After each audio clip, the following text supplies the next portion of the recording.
السلام علیکم ورحمۃ اللہ وبرکاتہ۔ دوستو، کیا آپ جانتے ہیں کہ اللہ نے ہمیں کیوں پیدا کیا گیا؟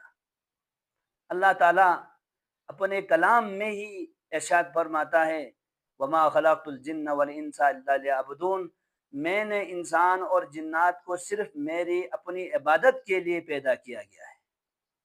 ایک اور جگہ پر ارشاد فرماتا ہے، یا ایھا الناس اعبدوا ربکم الذی خلقکم، اے لوگو تم سب اپنے اس رب کی عبادت کرو جس نے تمہیں پیدا کیا، والذین من قبلکم، اور تم سے پہلے لوگوں کو بھی پیدا کیا گیا، لعلکم تتقون، تاکہ تم پرہیزگار بن جائے، متقی بن جائے۔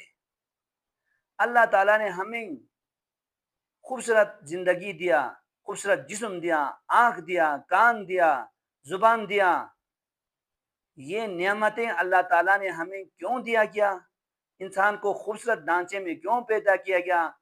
اللہ تعالیٰ اپنے کلام میں اس مقصد کو واضح انداز میں بیان کیا گیا کہ میں نے انسان کو لقد خلقنا الانسان فی احسن تقویم، میں نے انسان کو اچھی صورت میں بنایا، اچھی ساخت میں پیدا کیا گیا۔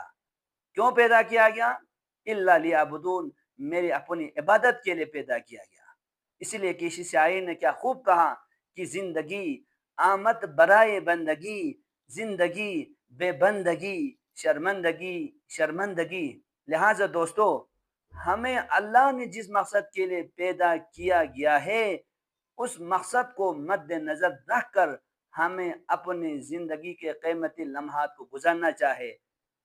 اللہ ہم سب کو اپنی عبادت خلوص کے ساتھ ادا کرنے کی توفیق عطا فرما۔ والسلام علیکم ورحمۃ اللہ وبرکاتہ۔ اللہ حافظ۔